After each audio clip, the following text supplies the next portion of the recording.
pressed it once and it's counting the timer. Alright, man. I pressed it once, pressed... Right, just leave it like that, Con. Pressed it again? No. I'll tell you when. You're filming? No, you're taking photographs. Con, you don't talk, man. Man, this is more like a comedy there than a film, man. What are you doing? Okay? I told you, man, you press it once and then you press it again when you finish one up now. You relax. The arms out. This way? Yeah. Does it look a lot different than last time? No. What do you mean? Come on, I'm getting tired. Yeah, hang on, man. Hang on.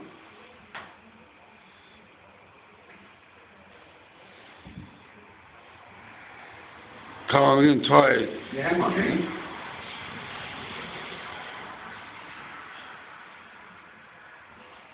I'm tired, man. I want to stop it. Stop it. Come here. Stop it. Just press it when you stop it. Press it? Yeah.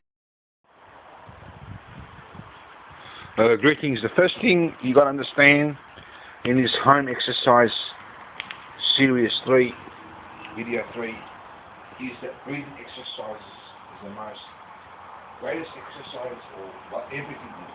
Every exercise benefits you in some way or another. Spiritual exercise profits you in every way, though, but that's another subject. Breathing is very good for you, especially in the country. Maybe not do too well in the city when it's polluted air or if you smoke. But it's better to do exercises in a polluted area than do none at all, because you've got to breathe. If you don't breathe, you're going to die. But it's much better and perfectly done in places like the country area. It's fresh air. If you have smoking problems in the country area, it can be cleaned out very easily through oxygen. Okay, if you know the strategies behind it. You stand, horse stand, anything that you do, whether it's a horse stance or a middle stance, okay, it has to, the knees have to be slightly bent. This is where the classical kung fu method, okay, comes into the scene, where your legs have to be slightly bent. If they're straight, there's pressure on the knees. Not just in breathing. Breathing is just a light exercise, but any exercise that you do. And it takes longer to go down and then back up in combat. But if you're bent in combat, you can move like a horse. You're not in a horse stance. You move like a walking pace, or whatever your stance is, whether it's horse stance or not, the knees are bent. So by bending the knees slightly, keeping the stomach in, and one of these valves, you don't put it too tight or loose, you put it just enough. Will bring the stomach in. So by having this belt on all day or 1 hour, or as long as you can tolerate it, will develop the stomach area. And you're not doing that. You might be doing work or reading. It's still developing the stomach. Keeps the stomach in, but it has to be where the belly button is. Where the right place where you put the belt, not underneath. If you put it underneath like today, the stomach's going to pop out and it's going to become fat. If you put it down in here at the right place, it's going to put the stomach in. Okay? This is what a lot of women in the old days used to put the kind of dresses where they used to squeeze too much, they look skinny. Eventually they become skinny because the pressure causes their body to become skinny. The problem with that is that it was too tight and a lot of girls suffocated. So you don't put it too tight. Like you probably got tighter than this. So I'm losing weight like you wouldn't believe, but that may be too tight. It has to be halfway, so I want to put it halfway. I ought to have it a little bit loose. You put it on the next one, it'll be too tight. It has to be halfway between the next one and this one. This one is loose, the next one is too tight. So that's all right now. Okay. So you stay in this position, put the stomach in. By keeping the stomach in, whether you're walking, doing any job, or doing breathing exercises, any exercises, it becomes an isometric tension. Isometric tension is the heart of exercise. We know about isometrics. I'm going to have to take my top off so you can see this. Excuse me for this, but they're not going to understand if you're a beginner if I only do this, so excuse me that I have to, okay? For the sake of the beginner, okay? So, if the stomach is normal, I'll put the stomach in, it gives an isometric tension here. Okay? You put the legs down, it's putting pressure on the legs and developing the legs. So if you're walking around, you may walk kind of like this. It's putting pressure onto the stomach. And 24/7 if you're doing it for long. Apart from sleeping, every time you're up walking around, doing whatever, washing dishes, workforce, whatever, your stomach's going to develop, your whole body is going to develop. But 99% of the stomach is going to develop. Control of breathing is breathing exercise. breathing all the way down here, not just up here. The problem with smokers or people that are in polluted areas is it's not a cigarette. Really, it's not. It is because they smoke that they have learned to inhale the cigarette right down here, and yet the cigarette has weakened the area that they have learned not to breathe proper oxygen down here. If a smoker learns to breathe like he did when he first was born, and when they were young children, all the way down here, it will defeat the purpose of the cigarette. It will destroy the cigarette. The problem with smokers or drug users, like marijuana, is they weaken that area with the smoke, that they cannot breathe here to do what's called in singing, or there's the wrong way of singing, or in exercise, the wrong way of exercise. It's shallow breathing. It's in singing they call it shallow breathing, which is the wrong way of breathing, and they breathe kind of like that here. But the idea is to breathe all the way down here and clean up the system. What goes in, whether we eat or drink, comes out the backside or the front. In the same manner, if polluted air is been put in, that's no problem as long as you flush it out of your system. You flush out urine through going to the toilet because your body functions that way, and drink stuff for human consumption. As long as it is, if it's not for human consumption, it's going to give you an effect, coffee, whatever it is, Coca-Cola. Some of it is good, a little bit, but too much can destroy your system. But it's not for human consumption. Organic stuff, natural organic stuff are for human consumption. So food will come out number 2. Water will come out number 1, okay? Water is good for you. It's for human consumption. If Coca-Cola was for human consumption, this would be good for you too, but in actual fact it's not. Too much sugar. Don't know if there's any living being that can eat sugar, but anyway. Good sugar from the fruit that's different, that's for human consumption. Something that's different type. It's different. So as then, by saying this, what comes in must come out. So you cannot flush the cigarette smoke out of your lungs because it's not for human consumption. If it was, you'd be able to do that, and you would have no problem. It cannot come from number 1 or number 2 or number 3. Therefore, you have to flush it out some other one. So what you do, and this is what you do if you're not a smoker, but especially if you're a smoker, you've got to do this. You stand in this position and come in, and breathe right out. Right out. The moment you breathe in, all the good air that comes coming into the system comes in, and you may cough it out, but blue the air will back out. Or you may breathe it out. Comes in, the good air, out the bad air. So that way, it's a tobacco stains or coffee, whatever, because it's not into your lungs, oxygen goes into your whole body. Okay, poisonous substance, whatever, gets flushed out. And the body will function correctly, that it would work, that it will come out from number 1, 2, and 3 as well. A lot of it in different ways will flush it out. But if it doesn't flush it out because you're doing shallow breathing, it remains here and all mold starts to happen. It's like something, I don't know, it's like this. I didn't realise there's a in here. If you notice this, look at this. Look at this. I didn't notice that because that was my hand. Look, that's all mold. Because that hasn't been cleaned, that mold starts to become that big. Bigger because of how many times you shit on it. If that's in your lungs, it's going to destroy it. But if you clean that out, it's not there anymore. You may have stain, but it's not good. It's the same thing it's the same thing with smoke, because things like that, but not chippy shit, because tar, nicotine, whatever, so you've got to flush, you've got to clean it. It works with water intake, pure water, pure oxygen. You send the oxygen and the water through the bloodstream. The water will go automatically, but without the oxygen, it's not going to do much. It's on its own, but with oxygen, you have double the health. With healthy food, you'll have triple the health.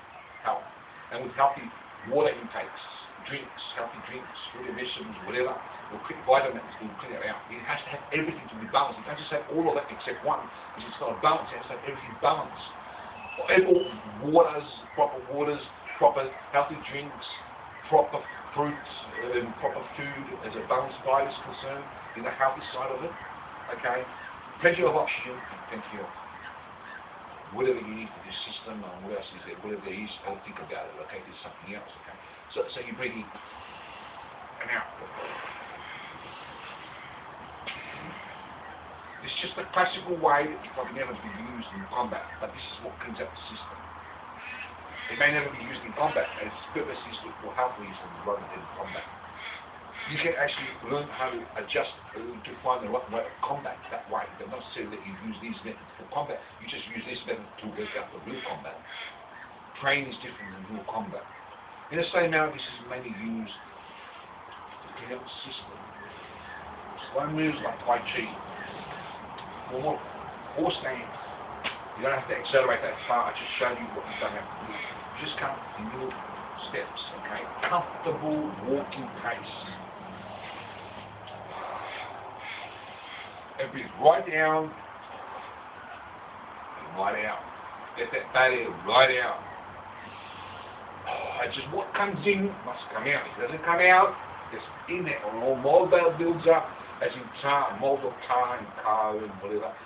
And it goes off. And when it goes off, you get cancer, heart attacks, whatever. Just talk to the doctor. Okay, that's what I do in clean up my system. I'm actually a smoker, not a heavy smoker. I still might have it going to 60 or 70 a day because I start from a very young age. My habit always goes under 20 most of the time, even under 15 or even under 10, depends on the day. So instead of going up, I always drop it and come down. I don't smoke anything else other than cigarettes, mind you, and a little bit of coffee, but a little bit more than a little bit of coffee, but anyway. But I flush it out. I've been to the doctor 2 times. 2 times I've been to the doctor. The last time was about 7 years ago. The doctor could not believe I'm a smoker. He said, what are you doing? I couldn't even expect him. He almost kicked me out because he wouldn't believe that I'm a smoker. I smoke. Wait here for a minute. I don't feel like a cigarette now, but I don't have much just to show you what we smoke. I'm not lying. I do smoke. And I'm in top condition. Better than any fitness I have. Better. Not worse. I make coffee. What comes in?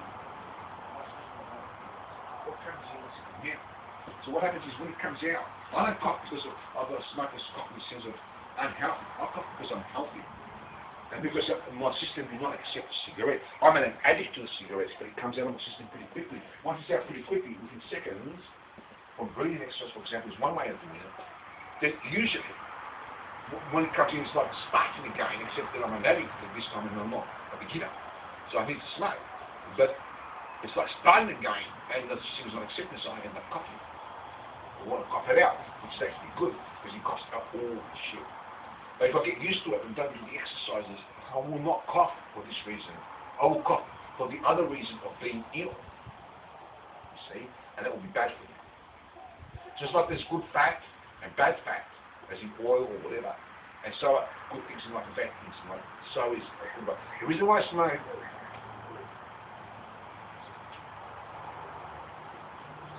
is this is one of the bigger. In Asia, masters might do that. Not all of them. A lot of them use coffee. Some of them don't even use coffee. They use maybe carrot juice. They're better to use that. Children don't use a smoking habit. Try it with carrot juice. But to some rare cases like myself, this does me good. Not bad. People will find that hard to believe. The reason being is because if you look at my lifestyle, I'm walking around doing things even when I'm not. Even now, that I'm on my rest period, I'm filming something, I'm talking, I'm using my vocal cord when I'm supposed to be resting.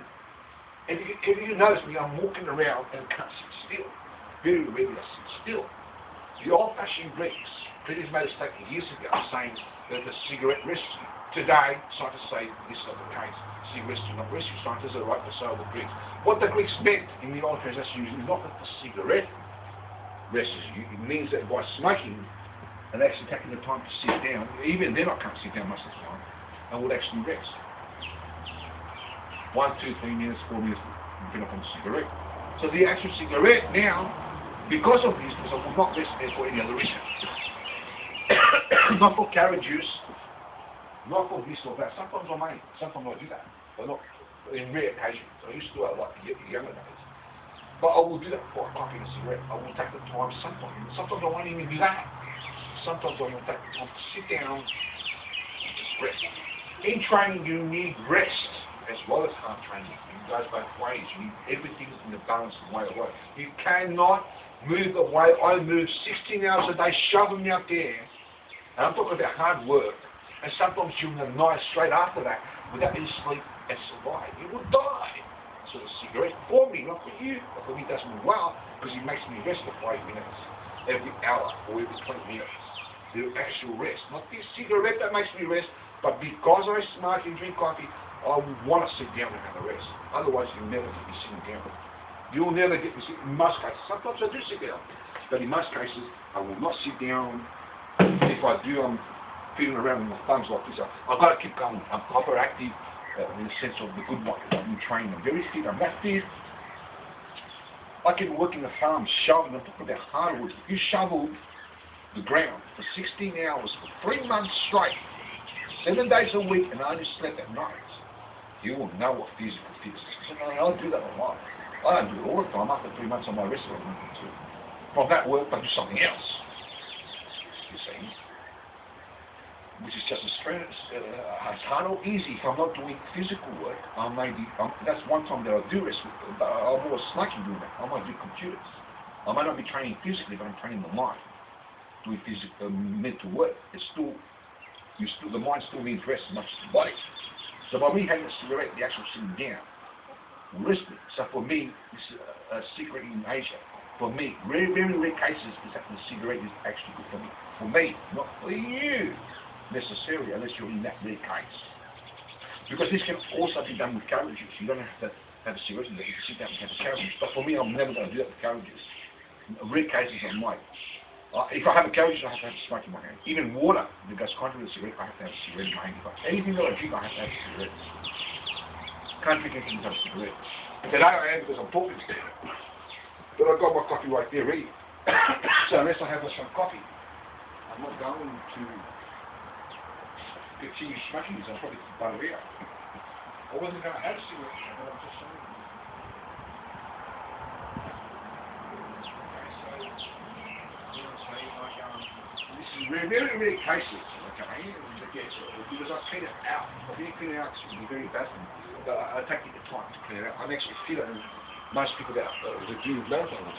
I can work in the ground on my film lens. If I get a camera that can film 16 hours and show you. I'll do it for 3 months, and you see the camera going for 3 months straight. And other than sleeping at night, I will be working up there. Sometimes I'll work at nights in the farm, on my computer. So people might find that odd to believe, but this is a hidden mystery in Asia. A lot of Asians may use marijuana for that. It works better with that. But then I do it like once a week. I don't use marijuana because I'm totally against drugs, even cigarettes. But I use cigarettes. In very rare cases, they can use cigarettes. Okay, it's actually the marijuana that does that because it helps it, knocks them out after the week is over and they get a decent sleep. Otherwise, they'll die. So they need it to sleep. Me, I can use a cigarette because I can do that. But not necessarily everybody can do that with a cigarette. It's more rare. In most cases, they use marijuana, but that's a different issue. In most cases, marijuana and cigarettes and coffee are legal and should never be used or treated in any way. Children stay off it. Use a carrot juice. Don't even use coffee. If you're an adult and you get in a rare case, I will understand, and I think the law would too. But you know, that's a rare case. Okay?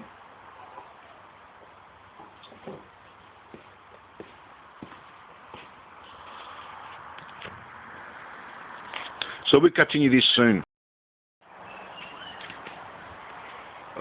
This is home training 2. And we're going to see if we can shoot this.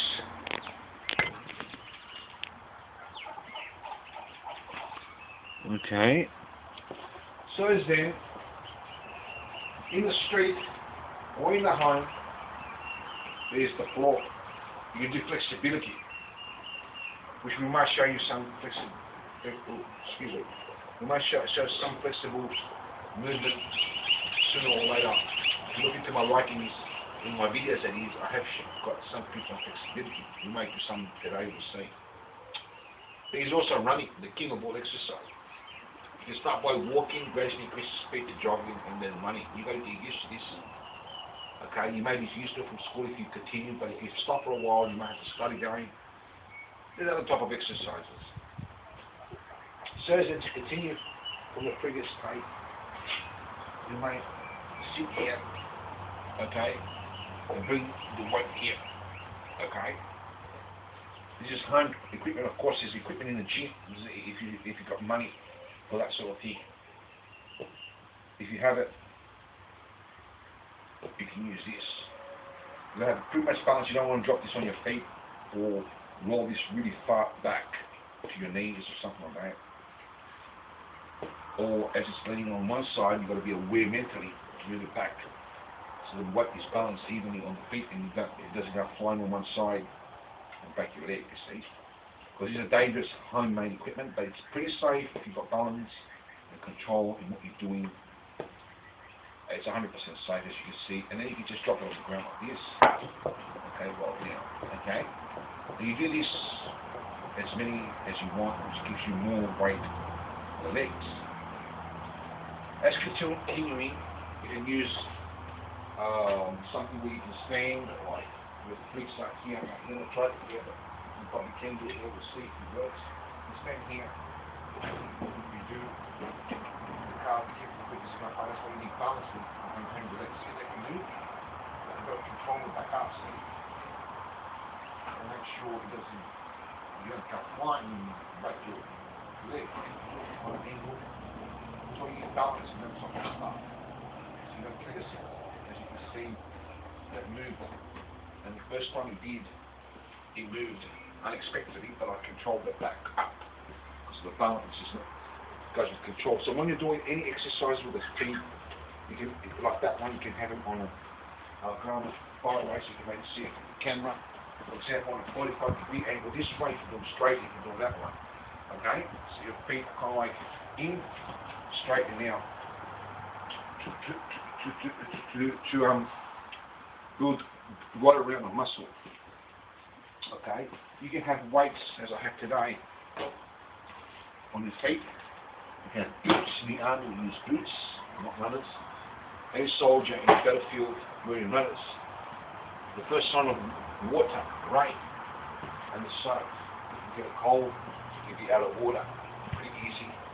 And a soldier that's ill cannot really function correctly. Boots, proper clothing will protect you. Boots, I go with running, but I use runners too because we went in the army. But I use boots too for that extra weight. They weigh a lot. Not a lot, but a lot more than runners. They give you that extra muscle development and put weights on your ankles. As I said in the previous tape, you can use this.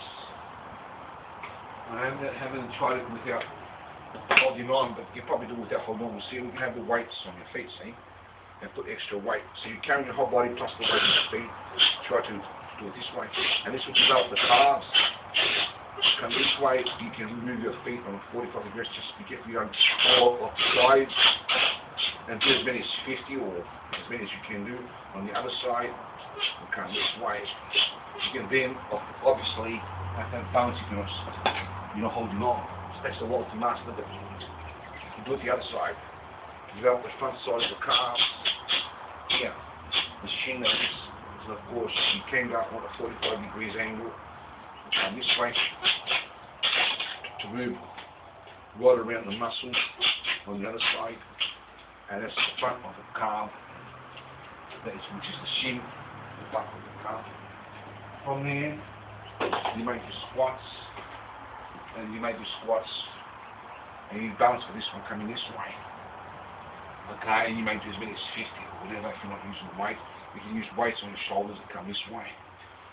Okay, and put extra pressure. If you turn that way, come this way. Go right around the muscle and of course the other way. You do the same thing with the legs slightly out to oscillate different areas of the muscles of the legs. And in.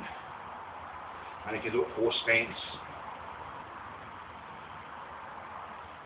Now before we continue this exercise, I'll show you the proper way of lifting. We'll keep it simple and use a light chest, pretty light. Okay, so you can see it. Okay. In the workforce, they will teach you to lift this, something like this, and straight up. Okay. Or more to the point, you get a better grip. Okay. But I use a little bit of flexibility to pick that, not to the full bar. So that's the way you do it. when you're strong for the workforce and haven't got much flexibility, or you may have and you may use that method. But like a piece of wood or a tree, it's very strong, and whether you are or aren't is not relevant, but whether you are or aren't, your muscles can break very easily in your back if done a sudden move suddenly in the wrong way. Like a tree, the wind comes and smashes it. Even though it's the strongest thing that's a living thing, most trees aren't. It can be pulled off the roots and it can actually break the tree, the wind. But a bamboo cannot be snapped. If you're not flexible, you don't use the snap method because you're in a tree category and you're not flexible and you will damage your body. But if you're flexible, you can use the four stands. If you can do the split like I can, it means you're flexible. It means that you can use this, not if you're not flexible, because you're solid, maybe like a tree, even if you're not flexible like elasticity. A bamboo tree cannot be snapped with the wind. When the wind comes, it just bends. That's the same thing with the human body. It cannot be snapped. The muscles cannot break easy when you're flexible. They still can, but not easy.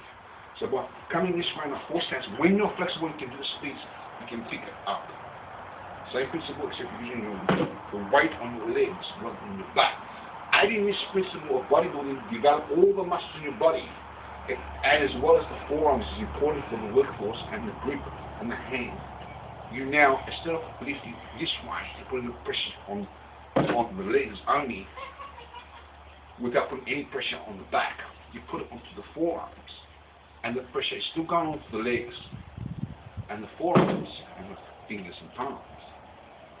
So that way you're not putting any weight whatsoever onto your back. The weight is going onto the forearms, the palms, but they've got to be well developed. If you look at my fingers, they're well developed. If they're not well developed, you're going to cause an injury. But it's better than breaking the back. It's like a hawk, the grip of a hawk. Hawks can lift any object. In martial arts, power comes from the whole body, not just the arm, but we're talking about the workforce here. For example, a heavy object, as you can see here, will come this way, putting pressure onto the forearms and on top of the neck, rather than the back. But you've got to be flexible, strong-minded, and fit. So as you can see, and come in, the pressure is not going, it's hardly going to the back, very little weight on the back. It's going from my forearms and my legs. And still using the same principle of lifting this one, except using the four stands. From the pressure onto the legs and the arms. Four stands I don't recommend in combat, but in the workforce it's unreal. Okay? So we might move on to other videos because I haven't got time. And this video doesn't shoot too long, I have to delete it and shoot another one. Once it's uploaded, the camera, so we'll stop now and continue soon.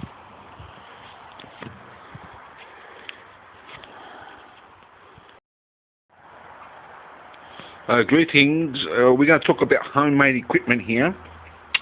You can purchase a bench like this professionally if you've got the money, or you can just make one. Make sure it's strong and you know how to build it strong, because you don't want to collapse in while you're doing weights or exercises even without weights. And even without weights, if this collapses and you hit the ground, you can injure yourself. With weights, it can become even more deadly, and the heavier they are, the more deadly. So it's got to be built pretty strong.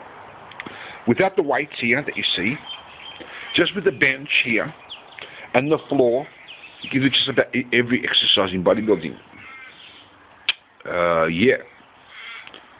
Okay, of course, you will also need something like, of course, there's a lot of things in the way here, I can't get to it today, but something like that up there, as you can see, there's a bar there. I don't know if the camera can pick it. It's right, where is it? Right there, okay? There's a bar there, okay, where you can do chin-ups. You will probably need one of that for the lats. Don't know if there's any exercise that you can do without that, but there is, but you need weights or without weights. You can actually do them without weights, but there's not much heavy, not much pressure given to the weights. You can also use isometrics for that, which is pretty good without the barbell, which I'll explain in a minute. So with this, you can lay on the bench. You got to look into bodybuilding to understand how to do it. You can use without weights and do it faster, or with lighter weights and do it faster. You can actually increase the weight with more weight as much as you need to. Of course, start with light weights and increase the weight. You can eventually go into heavy weights. But even without weights, you can use this and do exercise. Just like you do bodybuilding, you can do exercises. Look into bodybuilding without the weights. Of course, you're not going to get big, but you're going to get very cut. Especially if you're doing it for very fast. You start slow and gradually increase the speed. Eventually, you might go into the light weights, the pink ones down there. Eventually, you may get a little bit heavier if you haven't got, if you've got a bit of money to spend on weights, and you use this, and you can maybe use it for the arms or whatever you're doing on the bench press for the chest. Okay, you can sit on the edge of the table, for example. You can get something like this box. Okay, because the reason being is because the floor's in the way, and you're not going to be able to the floor's going to get in the way when you move your legs. So you sit on that down there, and of course your legs are down here, and you lift them up and down, which develops this area. You put your legs out, in, and straight, which develops this area, and this area, and behind as well, in 3 different places, the sides, whatever, around the muscles of the leg, which is very important because the legs carry the body. You can use a doorway here, okay, over here. Use your imagination here. You can open the door, of course, okay, and you can stand there with the door open. That is here. The door's closed now, but supposed to say it's open. You open it, okay. You can stand here, hold on to the side of the door. You can't see here. There's not let me just open the light for a minute. There's no light in here, okay. You can stand here, as you can see, and do for calves, and of course you can move your legs on an angle 45 and in and straight, and work around the muscle of the calves. Just by home equipment, you can develop muscle of the body, well, all the body, especially the big muscles. I'm not sure if it's all the muscles, but most muscles. If you've got equipment like this, I was lucky to find this actually. Someone threw it away, I don't know why. Something like that, you can maybe hold on here, or maybe on a bar or something, go in here, and the same thing is done here, okay, where you come up and down like a stairway, kind of a similar thing, where this develops the front of the calf, because of the position that it is. If you turn this material around, it's just, the same thing as what we did before on the doorway, but it's like the stairway sort of thing, and develops the calves, okay. Of course, you can put your feet on an angle. I've never tried it that way, but you can. Okay, be careful you don't slip, and you can do it on another angle slightly and work around the calf. You can also do the same thing for the forward. Be careful you don't fall off it. You've got to have balance. Okay, with this movement, for example, I don't know if I can do it with one hand, but we'll try. I need to hold the weights with one hand to show you. You sit on the bench that I showed you before, which is this one here.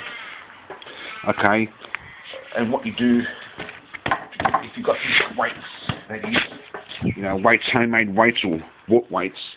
Now, I can't do this. I've never done this before because I can't reach down. Okay. So what you do is you put the weight down, for example. Take this off because you can't do this. I've never done it this way, except this way. And you sit down on the stool, put the weights here. You've got to be careful. You've got to have pretty good balance to do this. It's home equipment. And you come this way. Okay, stretch your legs out. And you come this way and balance the weight this way, and you just do the exercises. Okay, and then he fell there because the bench nearly went somersault. That's where you have to have a lot of balance so it doesn't happen. So I've got to go more in so it doesn't tilt over. You come up this way. Be careful you don't damage yourself. You've got to have pretty good balance and alertness to do this. Okay, and you just massaging the leg and actually doing more weights for the leg area. Okay, so then if you've got the equipment, but you don't need to, you can do it without that. Okay, you can lay on the bench, look into bodybuilding, and use all the weights or without weights to do the chest. So we develop the legs, the calves, and the chest here, with or without weights. Okay. Next thing you know, you can do squats. For here for the legs, come right down. For the legs, coming right down this way. For the legs, you can put your legs this way, work around the area of the leg and in this way. And of course, you can go do the same thing all 3 ways. Legs out, and of course, horse stance, where you come this way, so on. You don't really need equipment for most of these exercises. For all of them, it's just that with equipment like weights, we'll build more muscle. That's all. No weights will make you more cut and less muscle, and it takes longer to develop big. For example, so we've done a chest, stomach. People have seen people do floor stomach exercise. You can sit on the floor and you can do sit-ups, both for the upper body and lower body. By putting your legs up this way, it develops the lower part of the stomach. Coming up down this way, with normal sit-ups is the top part and the sides of the sides. Okay, both the legs up and body up. You can also combine it by sitting and going up and down at the same time, if you know how to do that one, and develop the lower and upper part as well. Of course, these exercises develop all the stomach area, but if you do sit-ups the way you've seen it, it targets more of the upper part of the stomach, whereas coming up from the ground with the legs targets the lower part of the stomach, where everybody wants to lose that. So then, that's your stomach, that's your chest, that's your legs. Lats can be done simply, I'll have to turn the camera here, simply with both hands by bending over and coming this way, with or without weights. And you can come this way and this way, and on a 45, and target right around the area. You might have to do as much as 200 or so many thousands of reps if you've got no weights, but it conditions the fitness, pretty much all these exercises without weights too. But with weights, it will just build more muscle, okay, depending upon how heavy it is and etc. So you've got your lats, and of course you can use weights like this. You just simply bend your legs, make sure your back is straight, and you hold that with both hands, and you lift it and you come up this way, and you do it that way. You can do it with these weights as well, as you might have seen me do it. The same thing that I showed you without the weights, but with the weights added, okay? What I showed you before, keep your back straight, and on an arch, what I do is I lean my backside against the wall to keep it steady. Find a comfortable place for you. So that's your lats, that's your legs, your calves, your chest and your stomach. Shoulders can be developed easy without weights, simply by doing a handstand. You can try by putting your feet against the wall and going up and down with your hands. You develop the chest. Of course, you can put your hands in, medium, and out to get a bigger grip. For example, push-ups can be used for the chest, okay, which we didn't mention that one. By putting your hands in, develop the inside of the chest, middle side, both hands that is, will develop, will centralize the body, and out will bring the chest more out. So as other exercises, if you keep the principle of in, medium, and out, will develop the whole muscle area of the body. For push-ups, you can probably go on a thing like this, long as it's steady. This is not steady, so we're not going to do it here. Okay, you can hold it with both hands here if it's steady, and come this way and develop the chest, and also putting your feet up here and going the other way will develop the chest. For example, on a stairway, you use different heights from the stairway and you have right around the chest. You can put your hands in, medium, or out. Okay, to get a wider grip, medium or smaller grip, both up, down, and on the floor. That would target the chest right around the area of the chest. Okay, in all these exercises, okay? So as then, I'll show you how to do that with push-ups, you've got sit-ups, you've got chin-ups, okay? You can use a chin-up bar. You've probably seen that in the gym. If not, look into it. You can do your chin-ups. You do it with your hands in this way to target mostly the lower part of the lat, okay? Okay, the lower part of the lat, but it still does the top part. You can have a wider grip for the top part. You can do it behind the neck and forward to get the front and the back of the lat, okay? For chin-ups, is very much the same as what I showed you there with the weights when you bend down and come this way, okay? So we covered the lats, the shoulders, all the muscles in the body. Arms can be easily done simply by, when you're doing push-ups, it develops also the back of the arm, this area here, okay? The back of the arm over here in this area. If you put instead of putting your hands this way, if you put the hands this way, it will develop also the arms area. Forearms, little muscles will always be developed to a certain degree, but they'll never get good development unless you've got equipment like this, little equipment like this, which I've shown you how to use that. I'll show you one day, okay, which targets on little muscles to develop. Of course, you can develop them with heavy weights as well, because people don't understand how to do that. It's very simple. What you do is, for example, in bodybuilding, if you were to do push-ups, This is the same thing with every other exercise. You may be able to do 10 push-ups, and you push yourself 2 extra push-ups when you first begin. The 2 are the actual ones that build you. Now what you do is, with many workouts and get very good with it, you don't go to 12 push-ups a set of 3. You may do 20 push-ups of a set of 3. But with the exception, the 8 is pushing yourself to the more and more, eventually to 30, 40, 50, increase the reps. But the ones that you increase, say 10 or 20 that you increase, you're struggling to do that. So what happens is, it's called cheating in bodybuilding. For example, if I was to do this before I do the 10 or 12 reps that I can actually do without cheating, this will be cheating. But if you do it this way, it's not actually cheating, but it's called that. That's what I call it. For example, in cheating, when you're doing push-ups, you're using your whole body, every muscle in the body, which defies the purpose of the push-up. Because the push-up is meant to develop the chest. So what you've got to do is, you do it that way when you begin to get used to it, but once you get used to it, it will automatically adjust to using the chest muscles. As the chest muscles develop the chest, so is the lats for the lats, so is the stomach for the stomach, and so on. Every muscle has got its own exercise.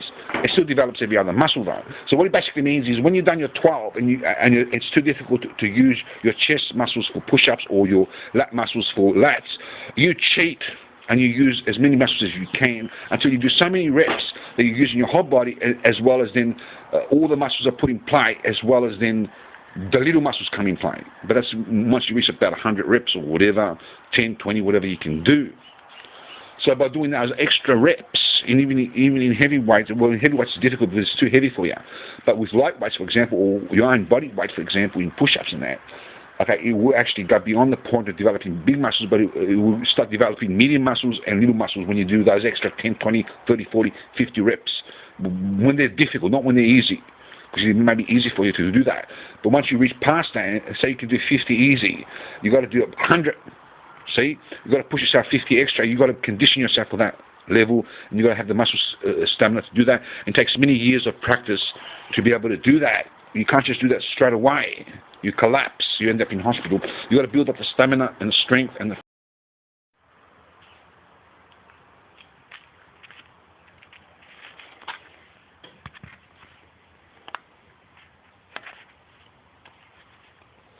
Okay, so in this lesson, concerning the previous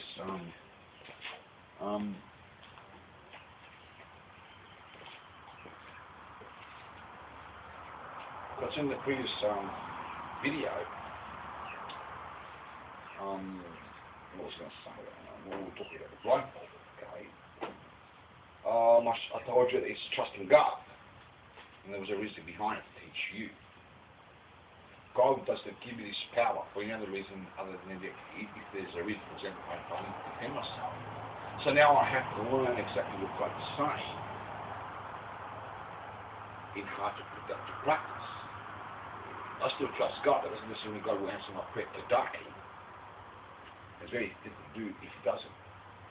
It means that He's teaching me how to apply that and skill me out according to what He's showing me how to do it in order to learn to do it for myself and coordinate with God. So He may answer now, He may not. And this is the video after that. Okay, I don't know. It's up to Him. You saw the demonstration. I don't have to do that. It's going through the thing anyway. Don't worry about this. I don't smoke. I just play around with it. I might smoke a bit. Okay, it doesn't matter. But anyway, I'm that big that this doesn't bother me. Anyway, it's the only issue. But I mean, I just smoke like now. Not huge. Not me. Sometimes. Sometimes I just like the inhaler. But I mean, that habit. I use a habit anyway. So I always am honest. If I feel like a cigarette and I can come to the camera, I'll have it. I don't beat behind the bush and tell people I'm a health fanatic and smoke, or fitness and smoke. I ain't, and I'm happy. You know, the doctor can't believe that I smoke. Yeah, but I'm not going to lie to you that I don't smoke. And he's saying to me that I don't smoke, and you do. So, if I don't have one in the car, it's because I don't want one. But I smoke very little. Sometimes goes up a bit, then it cuts down. Anyway, children don't pick up this to the habit. Learn the good things of the things that God wants you to learn. And in this case, you see someone doing this, learn, pick up, have done to do that. Learn how not to do that. In this case, but anyway. Okay, so.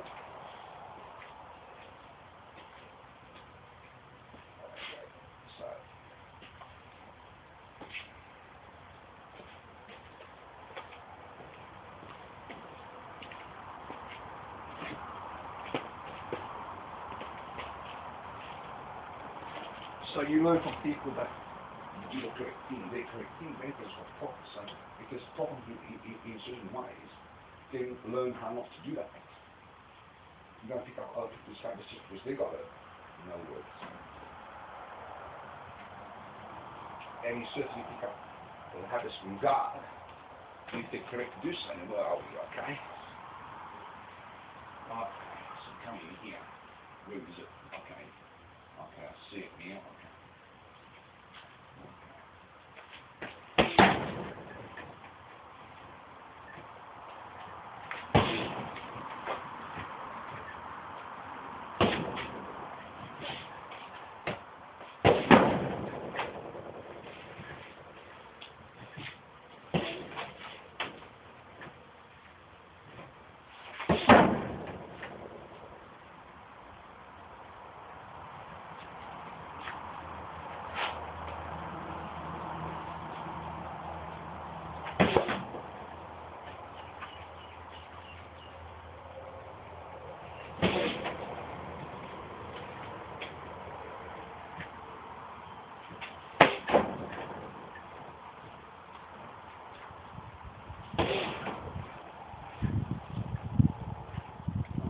Breathing speed. Got my breath, no, not really, but still breathing.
What's on the ground? Something slippery there.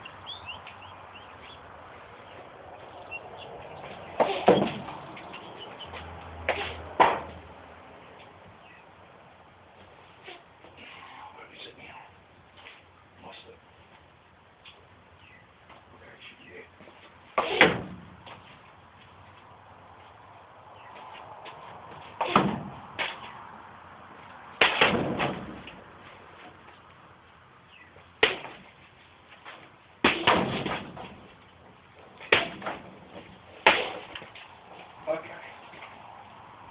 So as I explained previously, you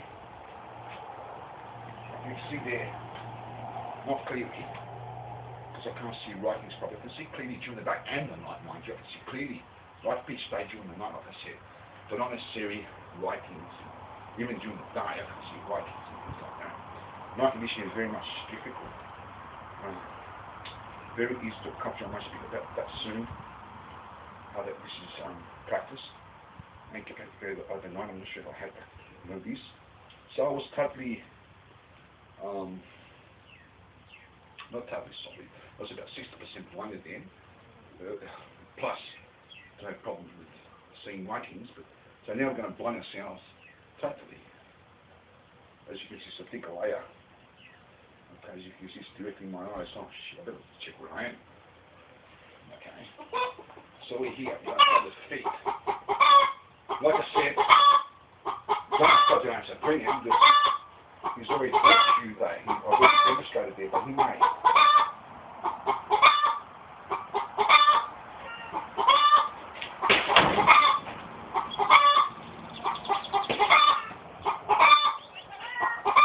So to be blind. This time, with the feet.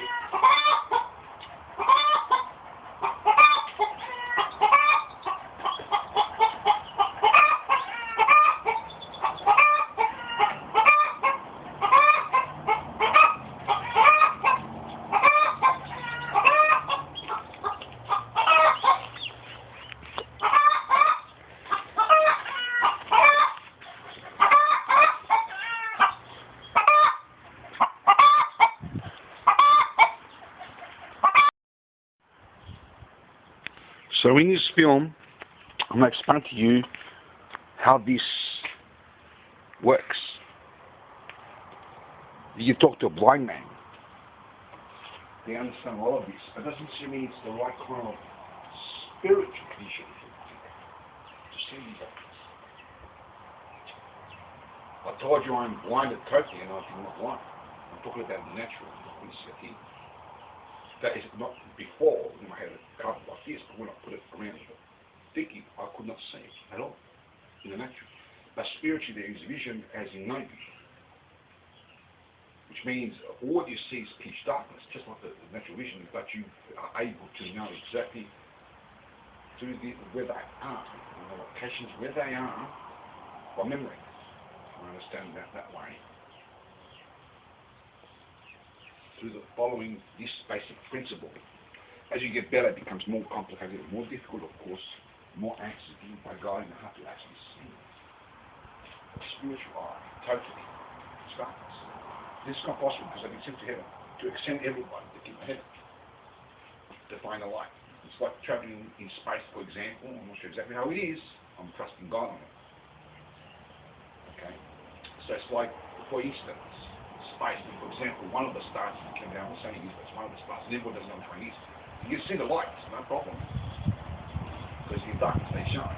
But which light is it? You're going to spend eternity looking for it and going to jigsaw puzzles and maze. You may be lucky to find it.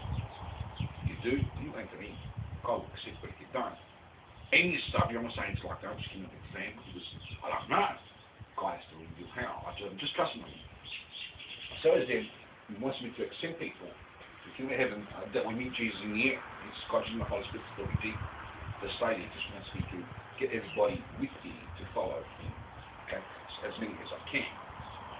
Okay, so in short, it's better that we all have that vision.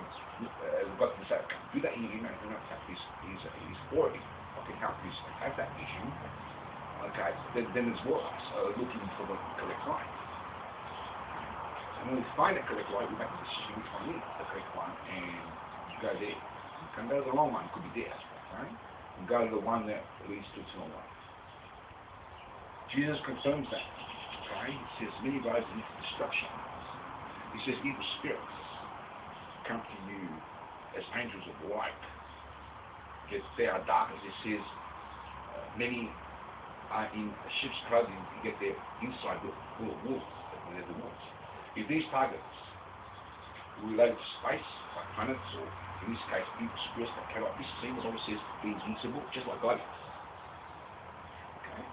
Just like God is, yet God is more invincible than them, more powerful. In other words, evil spirits are more powerful than us, but not more powerful than God. What you saw there in this demonstration tells you that if these were evil spirits, I was able to see them in the spiritual eye. In the lesser training, the more training becomes more difficult. I don't have to train for it. Nevertheless, it will be accomplished. The reason why evil spirits are more strong in the perspective is because we can't see them, and what we can't fight what we can't see, I can actually see them. I can see them all over the place. The battle's won, but I'm just giving you an example. Okay? So evil spirits attack again in other parts of the cosmos where, I don't know, God just thinks one. And so it's easier to be many times, and it's just be quite young. But there's always the new evil spirits. Don't know the answer, I'm just trusting God on it. Maybe he's testing, but anyway. So now we're going to make this hard, and I'll explain how you do it. You pick 3 targets, or pick 3 targets to start off with, to make it See, difficult. We look at the location, I'm starting to get sync up with this one. Balance out the two distance so it's a bit closer than that one. The distance, we cover our eyes, and we've got it, then we know what the distance is. So we go close to this one, we know the exact distance between here and there. So you're memorising this in your memory, seeing it in remembrance rather than in visual. This is a spiritual vision. Okay? So you get, it's not just going to be in a day if you know how to do it properly. Okay, so it doesn't mean just like I had to have practice these ones, see, and it took me a long time to get them right. When I first started, I couldn't hit them. But now I hit it perfectly. This is how I have to practice the spiritual vision to get it perfect. I'm not sure how many lessons I have because I have had some in the natural. I just have to relate it to here. So as I'm trying this, it's harder to do because I'm talking. You're not supposed to do this, but I'll end up doing it. Okay, so I'm still memorizing the map in my head, exactly the angle. And I'll make this a little bit different. So I know that the angle is somewhere there. Okay, so we're going to go here, we'll take one step, two steps. Usually we do that faster. We reverse that and try to get it accurately. Eventually we may, if we haven't, now we're straight. As you can see, it's very difficult to do. Okay, we're trying to correct the problem. Too difficult. I probably won't hit the next one. Okay, too difficult. Remain in here, I'm out. I didn't say we'll get it this time, so I have to practice it. Okay, so repeat that. Very difficult to see the spiritual vision in a sense of time and accuracy because it's darkness. There's no light there. The light is different to understand. It's not seeable. It can only be seeable spiritually. We have natural vision, not spiritual. So like the natural vision, I have to practice to get it right. I still have to practice to make many lessons. We could happen straight away, got it spread. And we see what it does. Okay, so we'll put it, we might go a little bit closer. And try it that way. If we miss, I'll usually aim from here. You maintain it aim here. So if we miss it there, we're going to maybe get here and see what happens. Maybe at least get this one, possibly. So it'll be closer now. Actually, we won't do that. We should be trying to, I love the feet, that's what we should be trying the hands first. We haven't tried the hands first. Problem. Okay. Let's try the hands first. Okay. Here. So we'll do one example now. Okay. Now I'm going to be quiet because I'm going to lose it if I don't, and I may still do so. So I may need practices for this one to actually get it right vision, as in timing and accuracy is concerning the spiritual. Not in the natural, but in the spiritual it has to be done now. So I did that there, okay. Just got to go 1 or 2. 1, 2.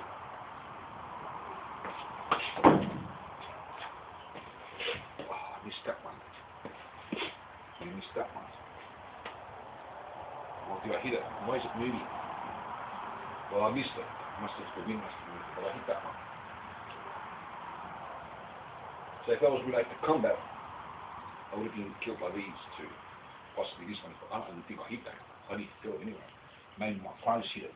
But anyway. Okay. So then, we try again. Let's check the time. Okay. So now we might go on to a bit really more easier now. I want to use it back too far away in distance.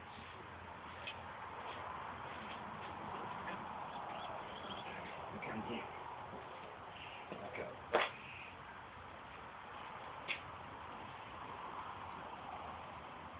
As you can see, blindfolded. Where am I? Okay.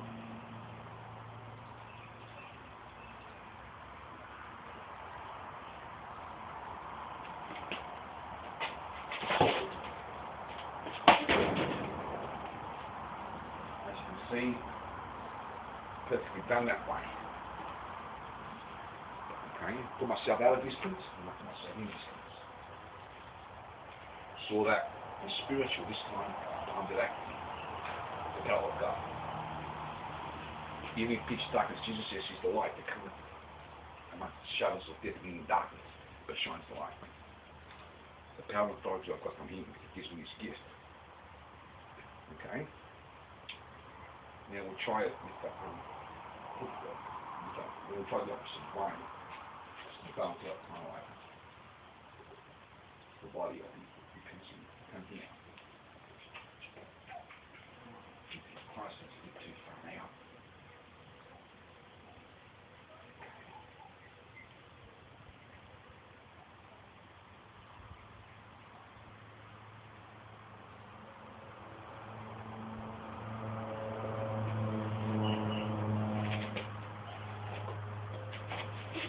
Oh, gee.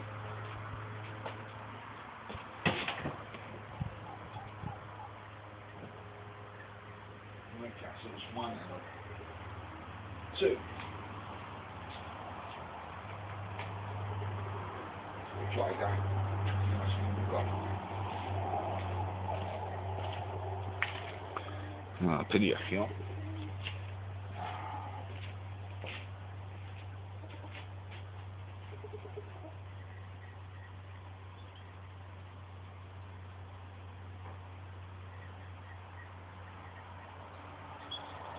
If I only knew where I missed it, you can't see us from still home. I've got it's darkness and it's very hard. You can't see anything else. We haven't got spiritual vision the way you think. That is if you haven't understood me.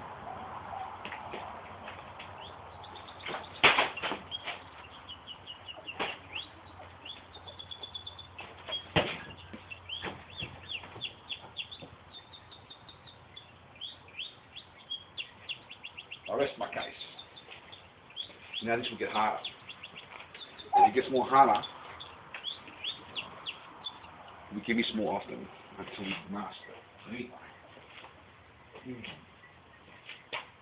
So we'll just muck around and watch the difference now in everything, now that I can actually see the natural and use the spirit and mind as well as the natural to coordinate with God. What's the difference?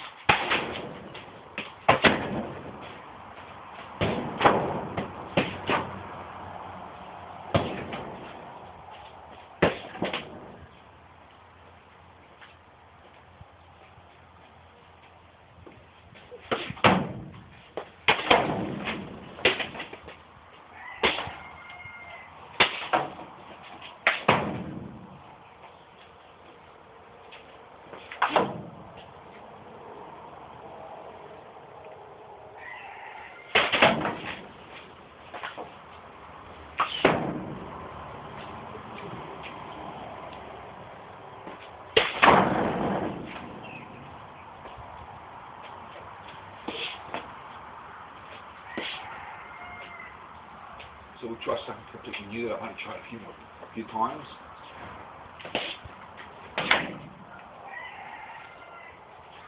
So we'll try combinations rather than, waiting a few seconds for single techniques, okay?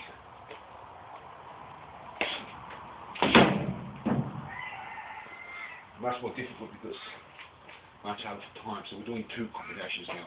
Much more difficult because you've got bang bang. I've done it a few times. Maybe with bigger targets.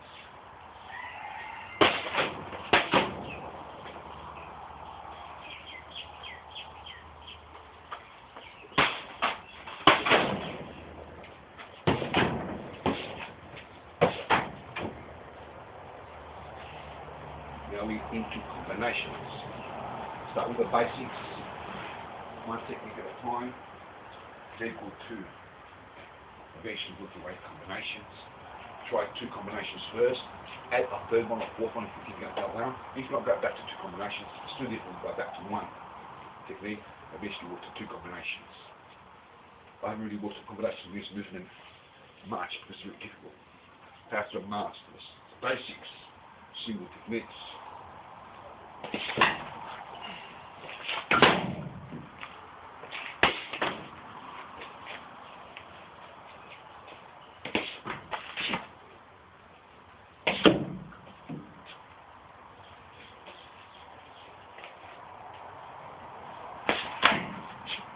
Why am I missing here? Well, that's the problem. Even day vision can actually make you miss. That's when you do something new. The reason being was I was too excited, overconfident. It's now I'm overconfident. Okay, relax me.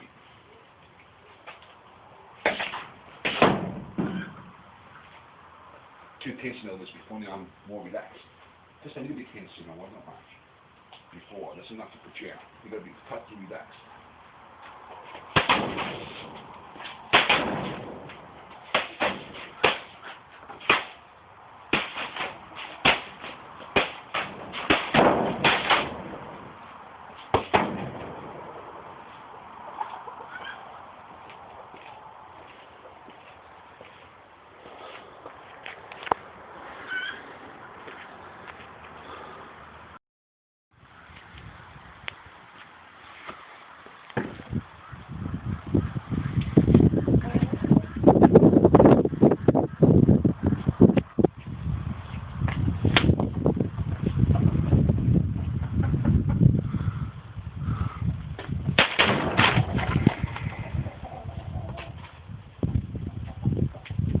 Hey, this is fun like this. I've got to look through the camera to do this. This is funny.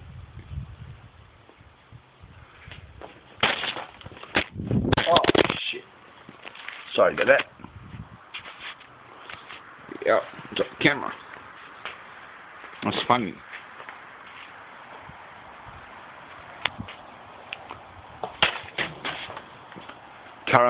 Cameraman doing this. Oh man, I can't get this because I've got to look at the camera. Shit. It's the first time I'm attempting this with the camera. Okay, let's do this properly now. I have to look at the camera and try to hit that at the same time, you see.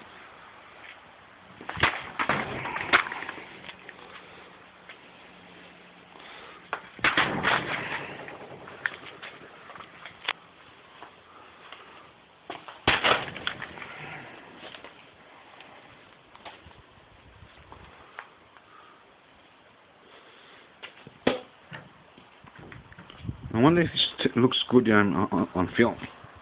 We'll see. Oh man.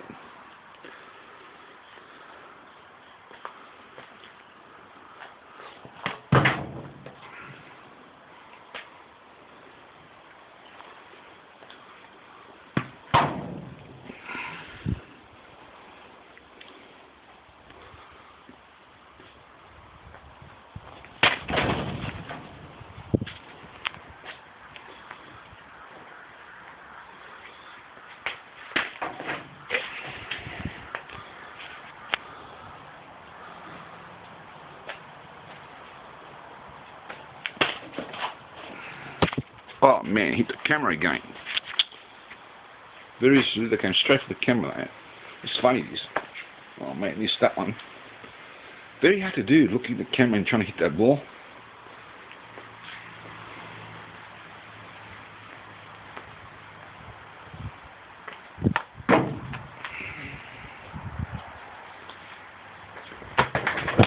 Oh man, hit the camera again.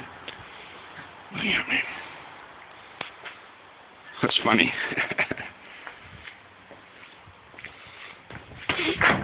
Oh man, I should meet that. Anyway.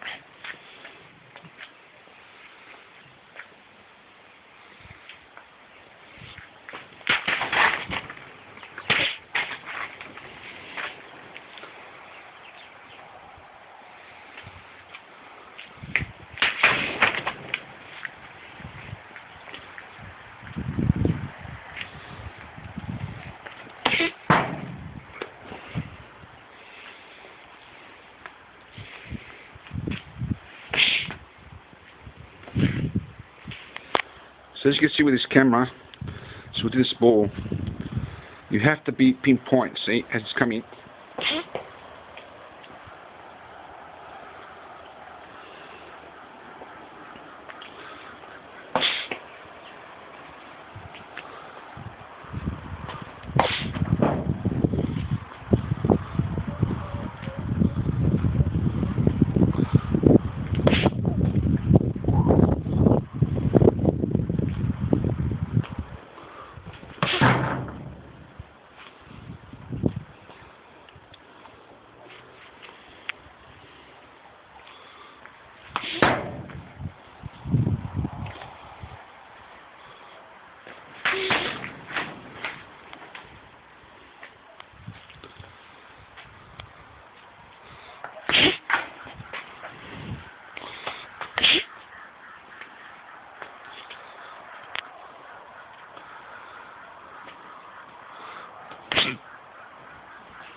So if you're that ball,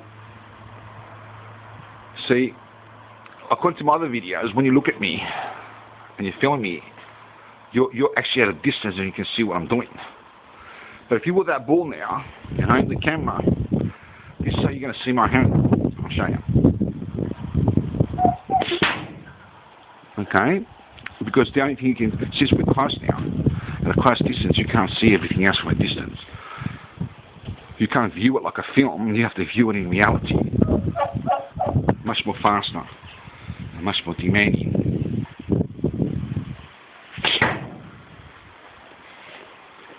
Okay?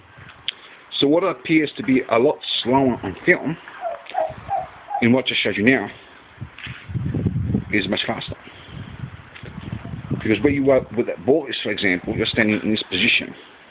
That's what you're going to see is my hand here. You're not going to see all my body movements unless I reveal that. Because if you're at distance, you can see much easier, much clearer.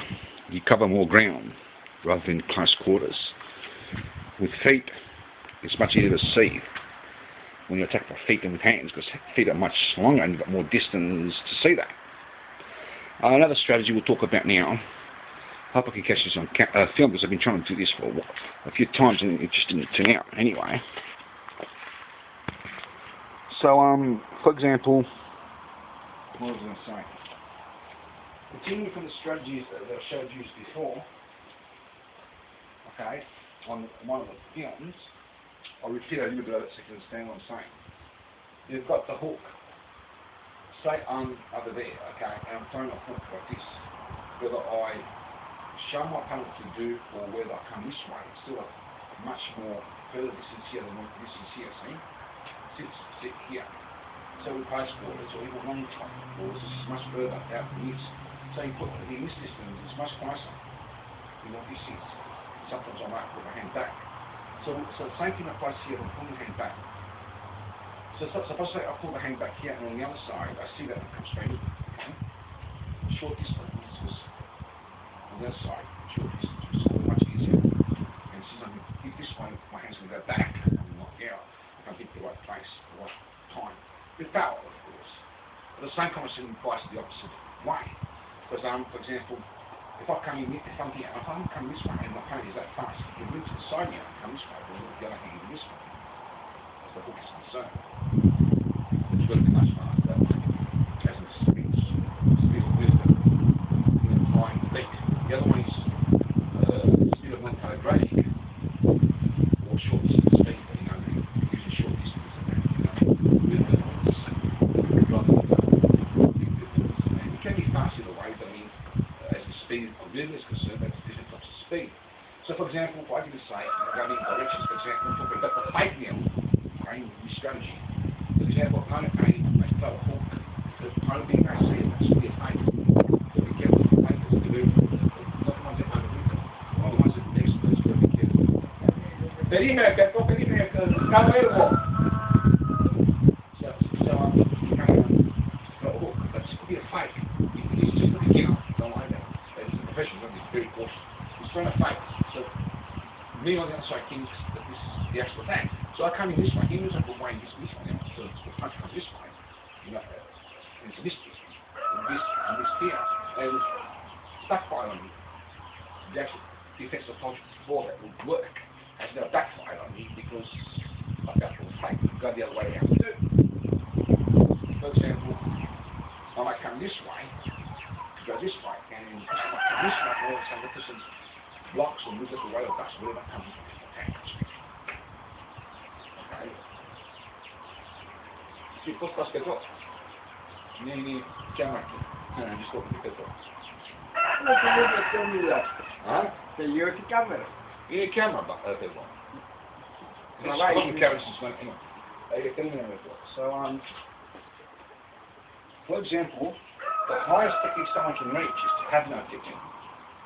Basically means, okay, the hands and feet have a brain for themselves.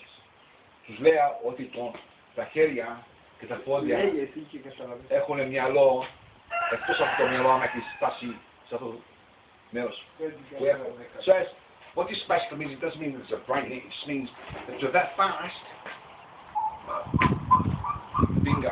For example, in training, in martial arts or boxing or wrestling, okay, you can actually have to train, to get to that level, and there may be many thoughts to be able to get to this level I'm talking about in thinking for itself.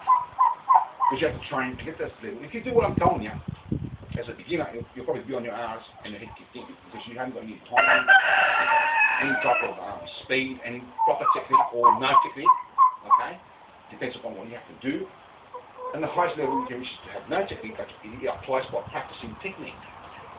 So for example, there may be a person that has 5 thoughts before he actually practices. For example, someone's attacking this punch, he says, what kind of punch it is? I have to recognize it. Yes, it's that one. Is that you for a stare? What did my instructor said? What did I read about it? Is that the right move to make? Yes, no, whatever, change direction, whatever. All of a sudden I'm hitting on my arms. Too slow.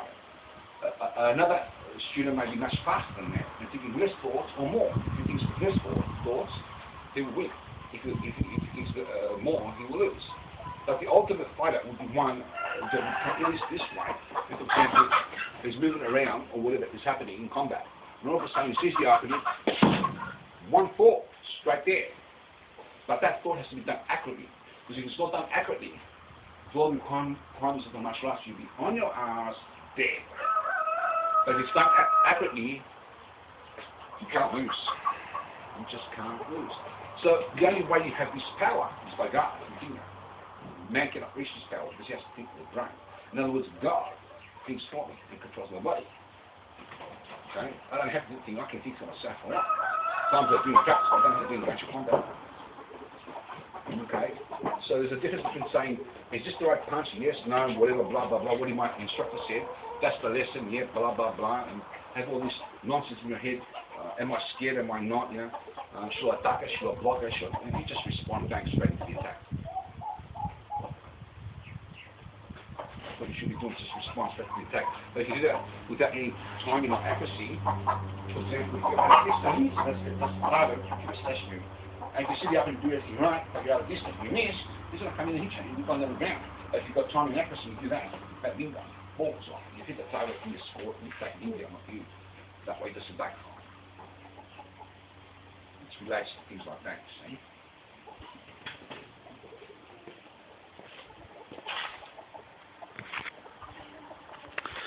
This is my Uncle Petro. Πες κάτι Πέτρο στα ελληνικά άμα θέλεις. He doesn't understand English. Τι να πω, ό,τι και να πω, έχω κι εγώ κάμερα τέτοια και βλέπω. Κάτσε, είναι ο ίδιος και δεν σε βλέπω. Τι πες έχεις και εσύ κάμερα τέτοια.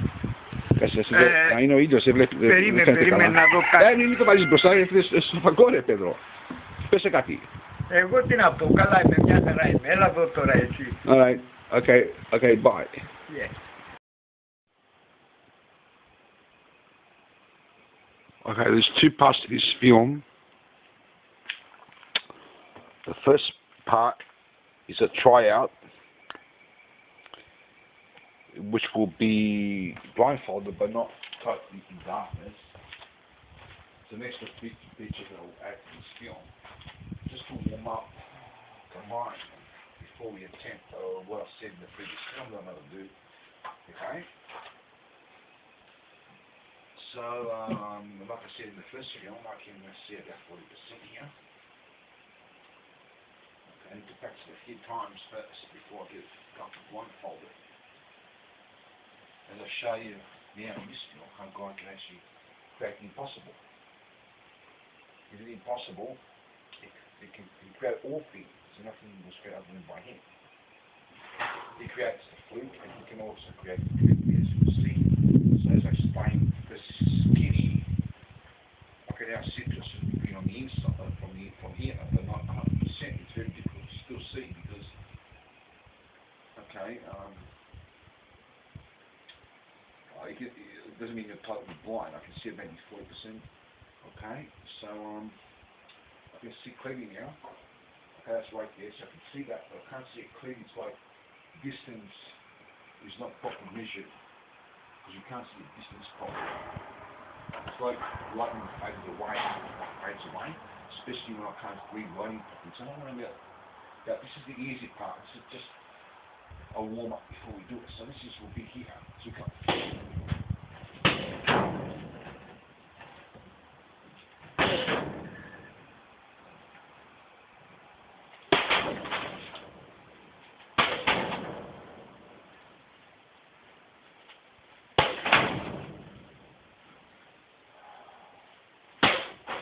So about 40% blind in combination of fading away kind of thing, because I can't see writings and things like that. I can't see clearly even during the day or the night, but I can see maybe better than everybody during the night as well as the day, but not that type of vision. So it's kind of fading in my eyesight, so it's even harder than what it would be for someone else too. As you can see with a few shots, you're a masterpiece.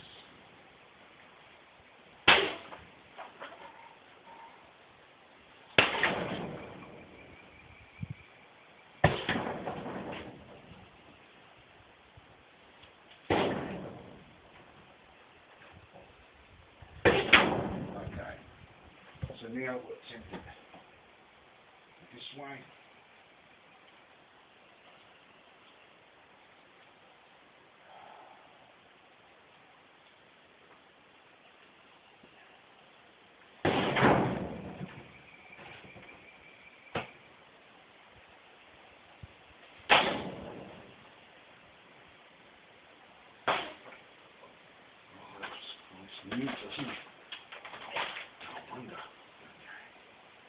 No wonder that's what the mistake was before. Okay.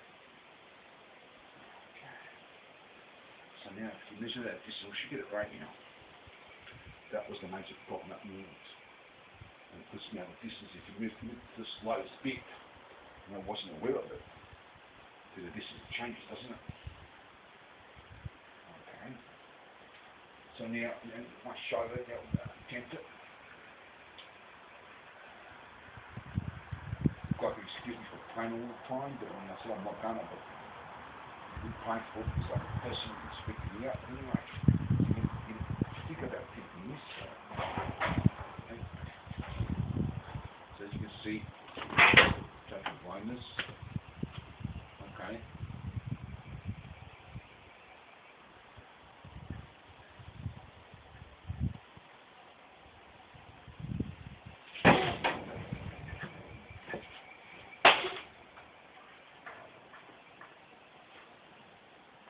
God create also the deliberateness in the story.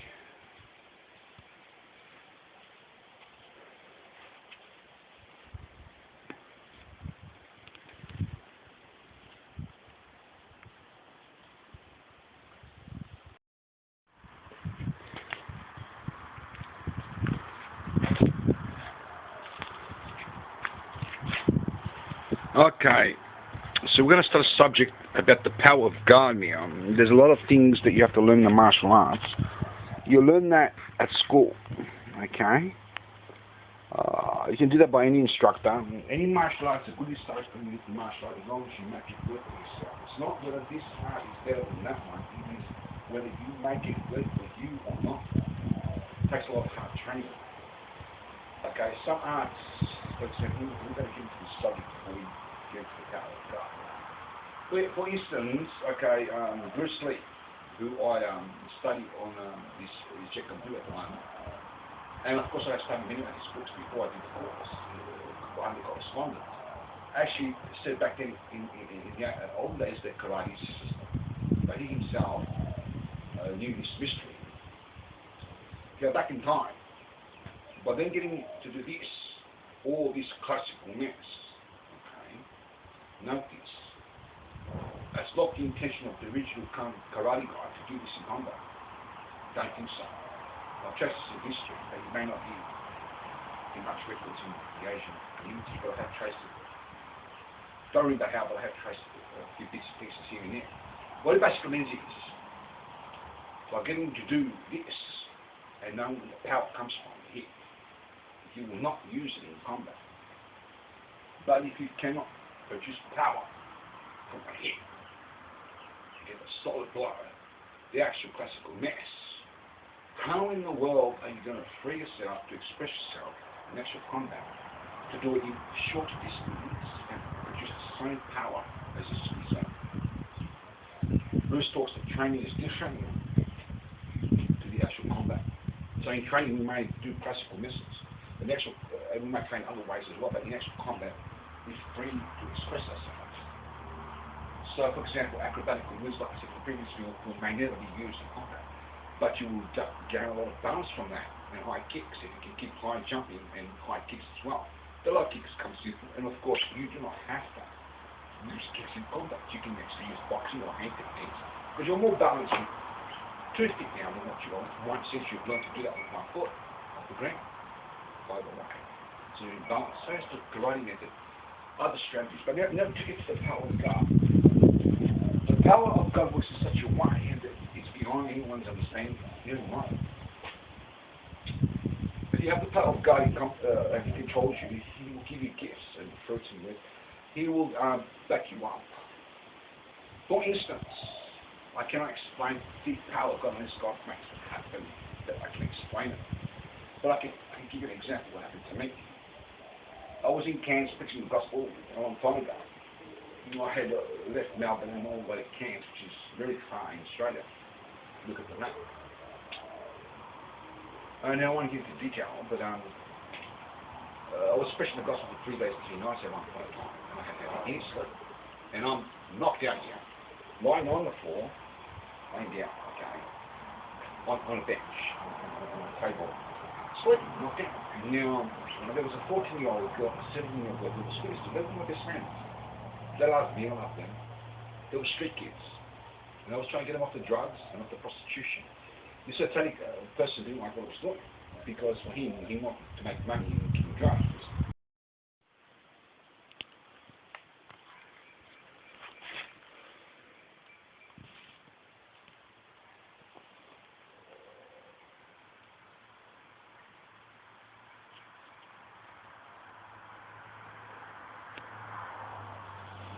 Okay, we're going to touch a bit of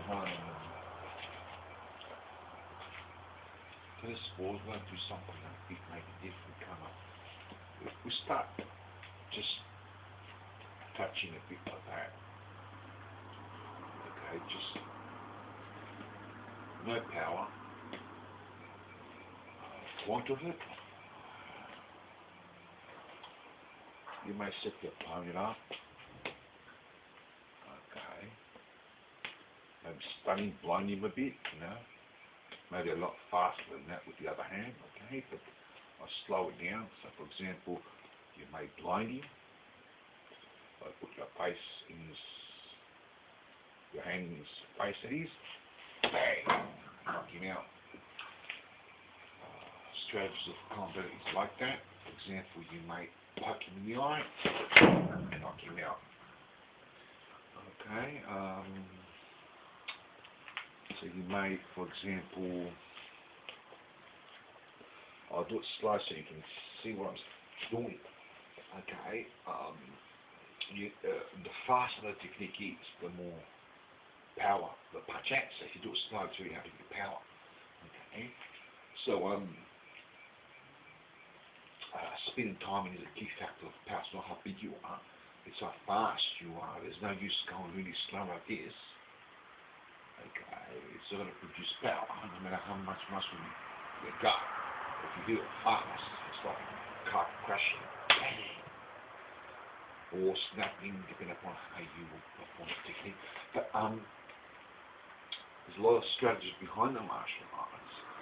For example, Muhammad Ali, if you look at boxing, he may jab. One reason why they do that, a lot of fighters, is because a professional martial artist, very hard to get away with just going one solid punch. That's all right for training to produce power or whatever. But in actual combat, you can do that with beginners. You can just go up and smack and knock them out, no problem, or even advance. Professionals are not going to fall for that very easy. Because what happens is, if I'm in a position like this, for example, and I put my hand back, I'll show you how to read that sign if you're a beginner, okay? If I pull my hand back, what would that tell you in the camera? That I'm about to punch. So it might not be that slow, it might be fast, but you can still see it if you're a professional, okay? You might be able to pick it now, even if you're a beginner, okay? So as the hand pulls down, back, so the person's pulling his hand back this way, okay, on this position, he's pulling his hand back. All I have to do is come from a short distance, back, straight in, without telegraphy, It's more powerful in a lot of ways. Not all the time. Depends on the situation. Sometimes just walking down the street, if someone attacks just bang from where you are, can knock him out. Like for example, just a common technique.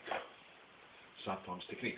But I mean, so for example, if a opponent is here, repeat that. Okay, my opponent is here. He's throwing a hook this way, and he pulls his hand back, or even if it's just a hook, it's got a longer distance. See how distant? I exaggerate the distance so you can see it out here. So if you're short, it's about here. Okay, so you come here and here. That distance is like what? Look, what? Even if you're short, it's what, 2 feet. Whereas if I'm in a position here, well, look here. Okay, position here is like this far away, okay, so I'm here, I'm in a position and it's like this far away, and if I pull my hand back, that telegraphs the movement even more, okay, it depends on how professional you are, okay, but for example, as he pulls a hand back, if I'm on a position and he says here, see that distance is short, bang, straight in, it's called non-telegraphic. Doesn't matter how big you are or muscular you are, if you're not going to hit the target, as in timing and accuracy is concerned, okay, I believe this is much harder and much more professional than the punching bag. Okay? Although I'll explain in a minute, the punching bag you can create it better than professional than this, but you've got to be very professional about it. But because this is very hard to time smooth, especially with moves. Even standing still is very hard to time to a small target. It's all about timing and accuracy. Okay. Which speed does not work alone. Now you spin fast and missing the target, you have to have timing and accuracy. It works with a lot of things, coordination, power too, all these type of stuff, and it works together. So for example, if a person pulls his hand back, all you've got to do from here, bang, straight in, and you've scored. Then there's combinations, whatever. Okay, but you got to have timing and accuracy, because if you miss, you're going to get hit. Okay, there's other strategies, for example, it goes the other way too. For example, the person may be this way, and he may come in this way. Okay, so he may come with a punch this way. So if you relate that to the person being that way, and I'm in this position, he throws a punch, I might move out the way and smack him, so his hand's out here. So I move out the way, smack and knock him out. So I put him out of distance, okay, or out of timing and accuracy if you like. Okay, so it's all about moving around. Okay, come in, bang, in the word. Stationary target is much easier to hit than a movable one. So as you're moving around, you're much harder to hit. Okay, so then, for example, in timing, it's all about timing and accuracy really. Okay, with everything else in the martial arts, like I said, speed is a very, very important. Precision, which is timing and accuracy. I mean, power. Okay, all these things, coordination, control, all these things. A complete martial artist or boxer, Muay boxer or any art, or whether street fighting or ring, you need all these qualities. You need to have balance. Okay, so this starts with the punching bag. You get that power and you're moving around the bag. This is the bag, you move around it and let it loose, dodge it, whatever. Much easier, much harder to dodge, but easier to hit because it's a bigger target. Although if you don't hit that right, you can break your hand. Especially if you put the power that I put behind it. Because if it hits on the side of the punching bag, it's going to drop your hand, but you've got to hit it directly center. Nevertheless, from the punching bag, you may go to equipment like mittens or other hitting devices, and then you go on to this. From there, sparring. If you have a sparring partner and you time this perfectly the way you see me do it at times in shows, you can then go on to the punching bag. And what that means is, if you start with the punching bag, doesn't necessarily mean where you aim you're going to hit, especially if you're moving the bag around a lot. Stationary, you may get that, but moving around is very difficult. So once you get that on the bag, then on the mittens and on the pads, then on the tennis ball, and you're coming out, bang, you've got perfect timing where you never miss. Okay, you're in this position, come in, okay, from there, now that you can get perfect timing, you can actually use the punching bag. Because you're going to hit the bullseyes all the time. Doesn't matter if it's big. You know where you're aiming. Where you're aiming is you're going to hit it. Because you can hit that. So you can hit that big bag now, not by missing it slightly or whatever, but this time hitting the pinpoint. So that you've got a bigger target, you can put a lot of them around. Move them around. Now they're bigger. And you can get hit easier than the ball. So the ball is really much easier to dodge. That's more harder than this one, but this one's more easier than that one. That one's more harder to dodge, but it's easier to produce power. Okay? So you might toss the bag and it comes in and you dodge it. And on the bag, it's very good to use the bag once you get that level, because you can push the bag out. And you bring it back and let it hit you to start puffing up your stomach. Okay? Or the whole area actually. Okay, we shall use that a lot, but anyway. So, for example, as you say, when we refer to non-telegraphic blows are pretty much the strategy behind a combat fighter. For example, you may be in this position and come in here, and I'll try to do one now. Okay, and from here, the open, you may be then come in, and it's, you know, like a combat strikes before it's seen. It's non-telegraphic.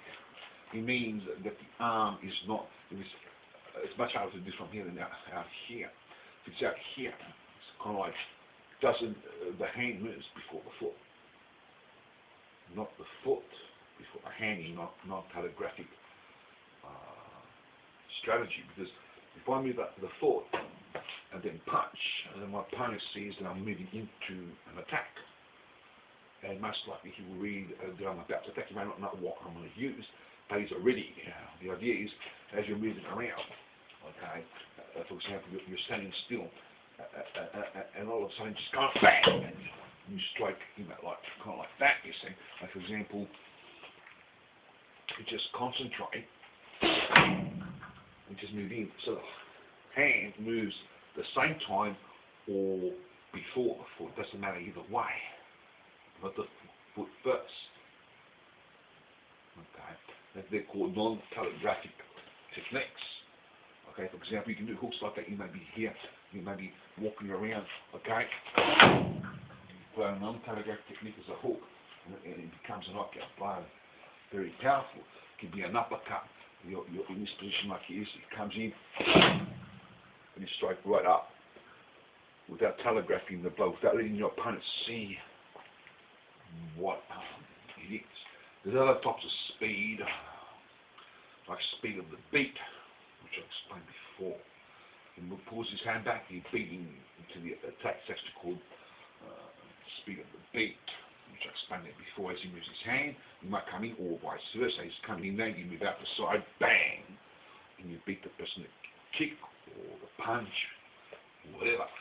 There's other strategies, like, for example, change direction midstream, so you might be here, you might go from here, bang, bang. For example, there's two people, you change direction midstream.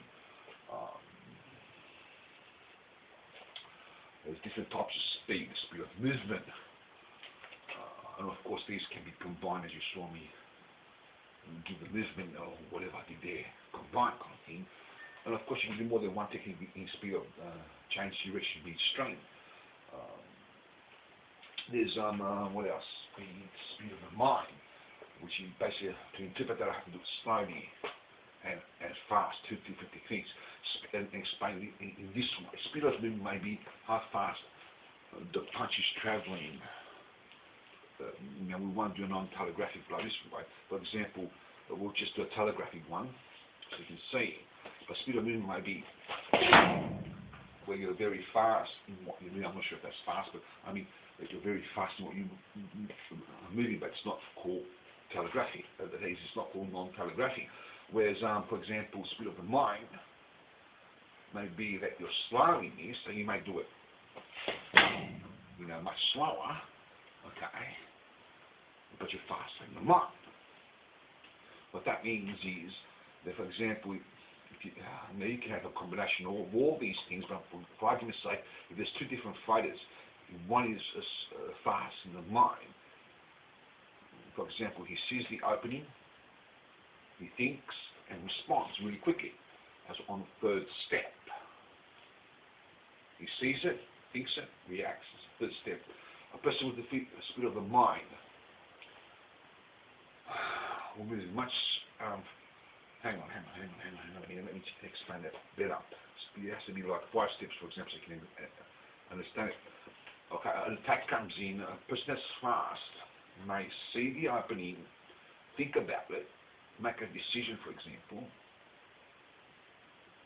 and then all of a sudden pull his hand back and respond to a 5 movement, 5 thoughts, but move fast on the 5th count.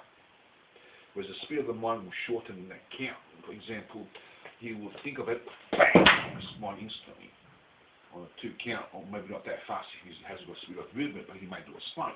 He may come, think of it, bang, and it's only 2 counts.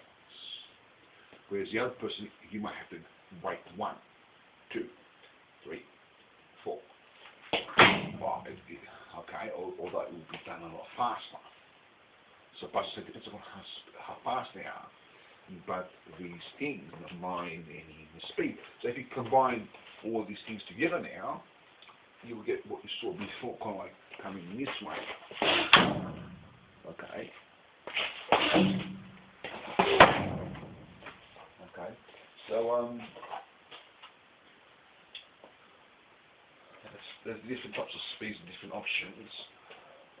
You may more than us is to talk about here this balance. In combat, we don't need balance or standing still.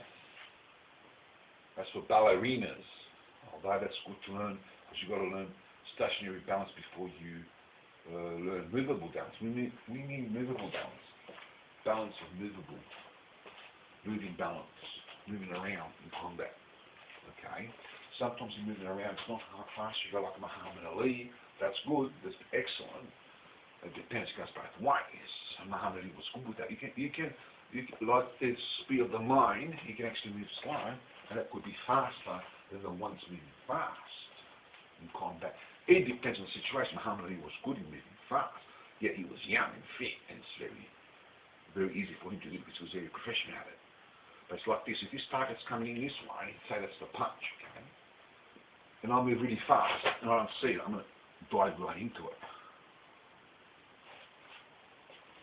But for example, if I'm fast like Muhammad Ali, the target's coming in, and I see it, and I can duck it rather than move it out in the way. For example, Muhammad Ali will move out the way rather than duck it. That's an example of ducking rather than moving out the way. It's the same thing, except Muhammad Ali will usually move out the way, even duck it many times, if you saw it in his younger days, but he'd be fast at it. But if you slow down the movement, you've got more time to think. So for example, the ball's coming in, and you're really slow, you've got more time to move out the way, see? You've got more time to move it in, you've got more time to reverse it, to come this way. Same thing, except it's the speed of the mind working out the speed of movement. You can combine the two together if you know how to do that. You're coming in here, you're coming here, you've gone here, you've gone here. Okay, you can mix it up. Then there's different type of speed where it's called rhythm, which refers in the category of speed, but I relate it that way. Rhythm, change your rhythm, change your, is it called change? Well, I call it change your rhythm or something like that. For example, this is why the boxers may go slow. They may go slow. It's very deceptive. And the person's coming in and they're dodging it so they're not getting hit or blocking it, whatever. And they're hitting slow, making themselves look like nonsense. Okay? Especially the first time in the ring.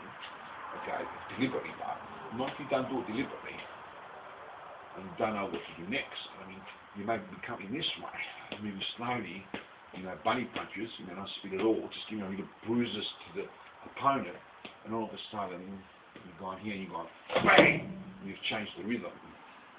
You do it the reverse way, you can go bang, you can go, you know, bang, and all of a sudden you go, you know, oh, well, I missed that one, but then you've gone this one, you know, and you've gone the reverse way. Okay, you may have to put a little bit more power into it though. It may not work in the same manner with a punch because you need speed, momentum to be powerful in the blows, but it doesn't matter because you may be going, you know, kind of like this, and you may make a fast one, and And then from there, you make your finger jab into the eyes. Okay, then you might just go boom. So real slow, and you know, people can't follow the rhythm. In combat, it's about following the rhythm. It's about dancing, like a dancer, like a ballerina. When I said before ballerina, I'm talking about this just for study. Like a ballerina or like a dancer, but in footwork. So you're moving around in footwork.